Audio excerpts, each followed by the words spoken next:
Assalamualaikum warahmatullahi wabarakatuh. Perkenalkan, kami dari kelompok 2, mata kuliah antropologi kelas C, akan membahas mengenai pengaruh globalisasi terhadap lunturnya budaya sopan santun. Kelompok kami beranggotakan 100 Sevi Pertiwi, NIM K44265, Sinta Novita, NIM K44274, Salitsa Samara Manfaati, NIM K44278, dan Zakaria, NIM K44282. Selanjutnya, pembahasan akan langsung dijelaskan oleh saya sendiri. Globalisasi secara etimologis berasal dari kata global yang berarti dunia atau sejagat. Globalisasi adalah suatu proses di mana antar individu, kelompok, dan negara saling berinteraksi, bergantung, terkait, dan mempengaruhi satu sama lain yang melintasi batas negara. Selain itu, globalisasi juga berarti meningkatnya saling keterkaitan antara berbagai belahan dunia melalui terciptanya proses ekonomi, lingkungan, politik, dan pertukaran kebudayaan. Jadi, globalisasi mencakup semua bidang dalam proses perubahan sosial, arus informasi, aliran barang, jasa, uang, serta pertukaran budaya.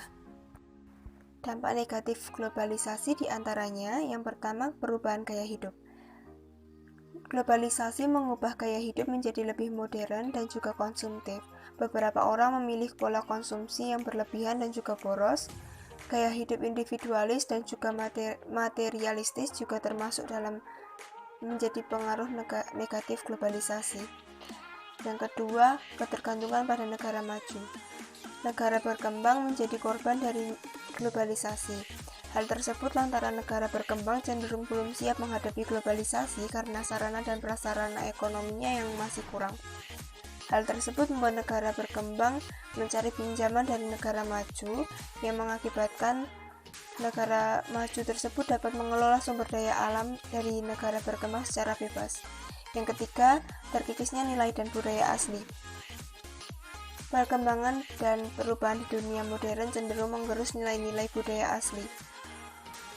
Adanya globalisasi membuat masyarakat meninggalkan nilai budaya lama seperti semangat gotong royong, kepedulian, solidaritas, dan budaya sopan santun. Budaya sopan santun sendiri merupakan cara hidup yang diciptakan secara turun-temurun oleh sekelompok orang dalam memperlakukan orang lain secara halus dan baik, baik itu budi bahasa maupun tingkah laku dengan menggunakan alat akal budi dan nurani. Sopan santun berbahasa merupakan salah satu budaya yang luntur akibat dampak negatif dari globalisasi.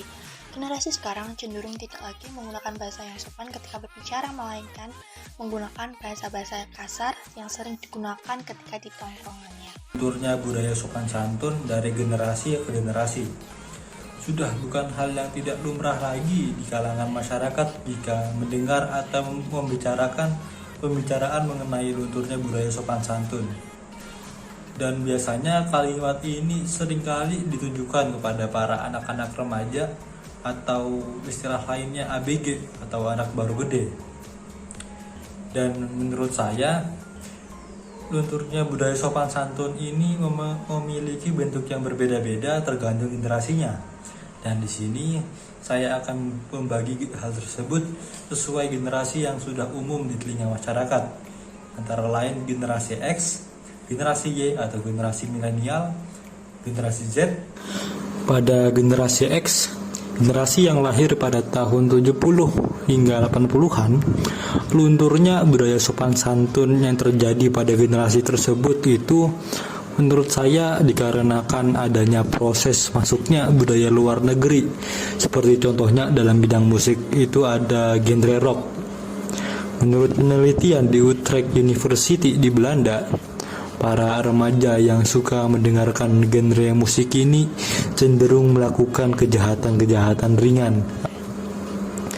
Dan pada generasi Y atau generasi milenial yang lahir pada tahun 80 hingga 90-an, lunturnya budaya sopan santun yang dialami oleh generasi ini biasanya lebih menjerumus seperti bentuk pemakaian obat-obatan terlarang yang disebabkan karena dua faktor, yakni faktor internal dan faktor eksternal.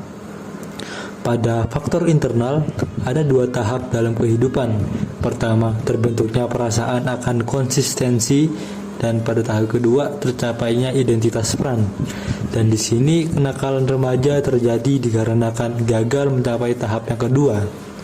Dan sedangkan pada faktor eksternal ini memiliki bentuk yang sudah menjadi hal umum, seperti keluarga yang bermasalah, penceraian orang tua, dan kurangnya komunikasi di keluarga.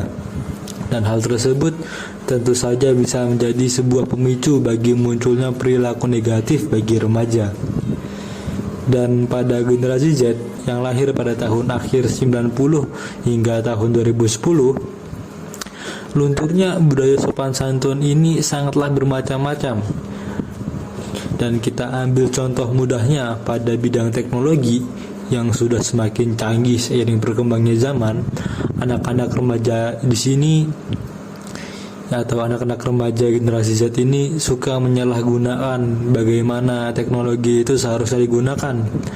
Dengan akses internet yang lebih mudah, para anak-anak remaja itu terkadang suka menonton atau mendengar sesuatu yang tidak pantas yang kemudian diterapkan di kehidupan nyata. Dan ada pula perilaku anak-anak remaja yang melakukan bullying online. Kedua hal tersebut dikarenakan longgarnya sifat orang tua yang suka memberikan anak-anak tersebut suatu hal atau dengan kata lain dimanjakan. Oke, selanjutnya saya akan menjelaskan dua materi sekaligus. Nah, yang pertama itu ada faktor yang mempengaruhi lunturnya berbahasa sopan santun di kalangan remaja. Kemudian yang kedua itu mengenai dampak apa saja sih yang ditimbulkan ketika lunturnya budaya berbahasa sopan santun di kalangan remaja pada saat ini. Kemudian faktor-faktor apa saja sih yang bisa mempengaruhi lunturnya berbudaya bahasa sopan santun ini? Yang pertama itu ada faktor keluarga. Terus yang kedua itu ada faktor teman atau pergaulan. Dan yang terakhir itu adalah faktor media massa. Oke nih, yang selanjutnya itu ada faktor keluarga. Nah, keluarga ini merupakan lingkungan yang paling dekat dengan kita. Semua anggota keluarga ini pastinya sudah terbiasa dengan perilaku kebiasaan sejak kecil. Nah, seperti memanggil panggilan yang lebih tua tuh seperti Mas. Kemudian kalau orang Sunda itu manggilnya AA, Teteh, Kakak, kayak gitu-gitu. Dan menggunakan kata-kata tolong. Ini tuh semakin pudar nampaknya di kalangan para remaja. Karena tergerus zaman itu tadi dan adanya rasa angkuh dari diri anggota keluarga yang lebih tua. Jadi mereka merasa tidak perlu lagi nih menggunakan kata-kata tolong sekalipun kepada anggota keluarganya. Terus yang kedua itu teman atau pergaulan. Lingkungan pertemanan ini membawa pengaruh yang cukup besar. Ada pepatah nih yang mengatakan bahwa jika kita bergaul dengan penjual minyak wangi, maka kita akan terkena juga nih bau harumnya. Kemudian jika kita bergaul dengan tukang besi yang selalu memahat dan mengelas dan mengeluarkan bau asap, maka kita akan juga terkena bau asap dari besi tersebut. Itu tuh cuma pepatah aja ya teman-teman. Dan kita tahu nih remaja itu terkenal dengan jiwa yang masih segar dan senang mengeksplor hal-hal baru. Di kalangan anak-anak remaja ini menggunakan kata-kata kasar dalam kehidupan sehari-hari itu merupakan hal yang sangat lumrah, karena ketika mereka tidak menggunakan bahasa tersebut mereka dianggap tidak gaul dan terlihat kuno.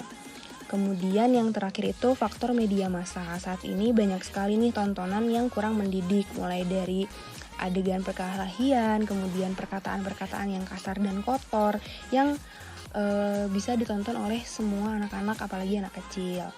Belum lagi nih media sosial nih seperti Instagram, kemudian Twitter dan TikTok yang lagi digandrungin oleh anak-anak remaja. Itu juga memberikan pengaruh yang begitu besar bagi penggunaan berbahasa sopan santun.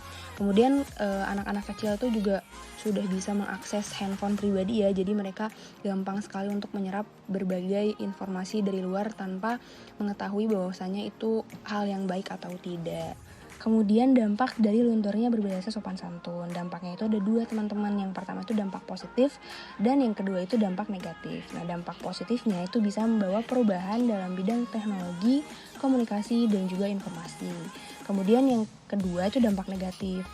Nah, dampak negatifnya itu apa? Bagi mereka yang tidak sesuai dengan norma yang ada, maka akan dijatuhi sanksi dan menimbulkan celaan dari sesama di lingkungan mereka tentunya. Nah, celaan ini tuh dapat berwujud kata-kata, kemudian sikap kebencian, pandangan rendah dari sekeliling mereka, dan juga dijauhi dari pergaulan, sehingga menimbulkan rasa malu, hina, dan dikucilkan, dan penderitaan batin jika itu terus-menerus dilakukan. Media sosial saat ini sangat digandrungi oleh para remaja maupun Gen Z, karena di dalamnya memuat berbagai informasi yang dapat kita temukan dengan cepat. Dalam menggunakan media sosial, sopan santun sangatlah penting untuk digunakan. Namun dalam penggunaan media sosial ini masih banyak yang kurang bijaksana dalam penggunaannya, terutama dalam berkomentar di sebuah postingan. Mereka, pengguna media sosial atau yang sering disebut dengan netizen ini, secara bebas berkomentar tanpa memperhatikan kesantunan bahasa.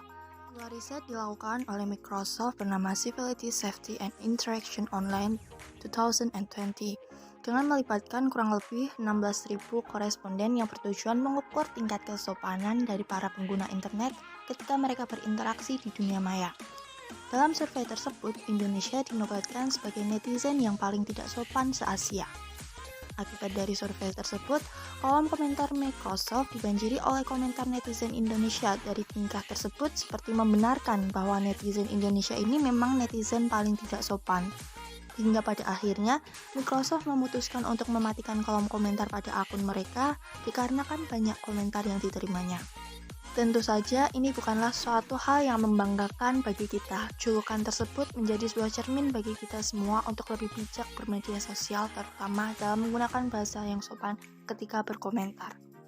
Netizen Indonesia dalam berkomentar juga kerap kali mengungkapkan ujaran kebencian. Netizen Indonesia ini memang dikenal cukup barbar dalam menyampaikan segala komentar, mulai dari isu agama, politik, sosial, atau ketidaksukaannya kepada seorang artis atau selebgram. Mereka kerap kali mengatakan hal-hal negatif. Saya menemukan komentar-komentar yang menunjukkan bahwa netizen Indonesia dalam menggunakan fitur komentar ini tidak berpegang pada sopan santun.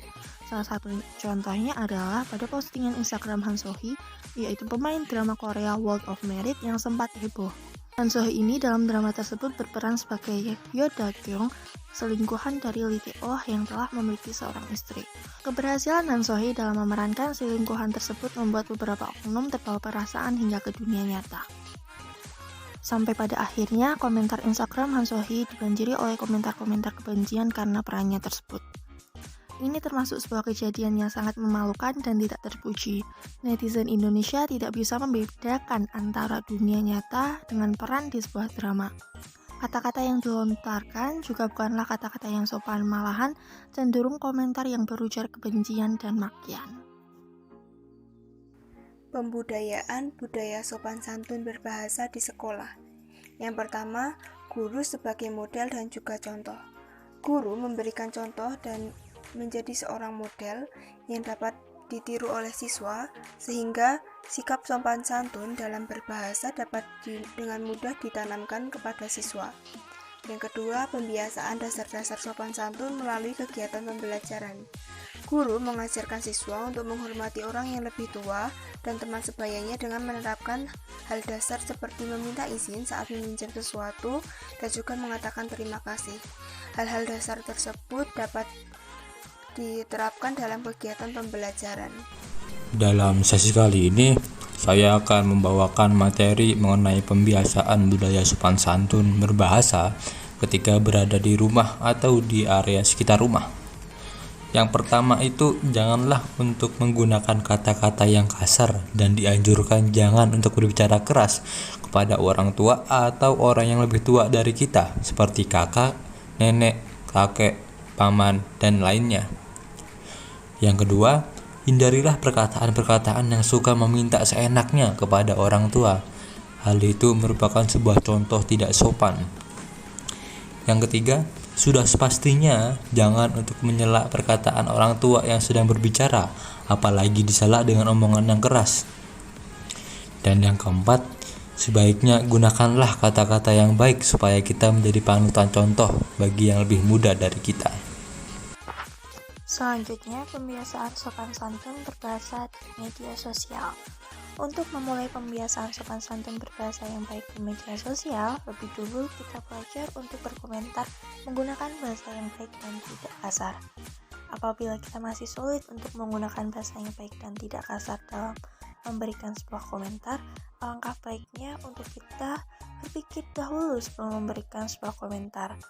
Coba berpikir berulang kali apakah komentar yang akan diberikan itu nantinya menyakiti dari penerima komentar atau tidak. Di sini kita kemudian mencoba memposisikan diri sebagai penerima komentar. Menerima komentar pedas dan kasar akan memberikan dampak yang berarti juga pada diri kita. Kita akan menjadi tidak percaya diri dan merasa terpuruk dengan komentar-komentar pedas tersebut. Apabila kita tidak ingin menjadi posisi seseorang yang menerima komentar pedas tersebut, alangkah baiknya juga kita tidak memberikan komentar yang pedas pula. Dalam berkehidupan sehari-hari, berbahasa yang sopan dan santun merupakan sebuah keharusan. Dengan berbahasa yang sopan dan santun dapat mencerminkan bahwa kita menghargai dan juga menghormati lawan bicara kita.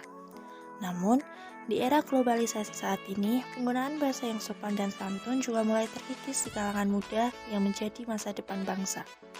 Perlu adanya pembiasaan yang lebih ekstra dalam menerapkan penggunaan bahasa yang sopan dan santun. Sekian dari kelompok kami, sampai jumpa lagi.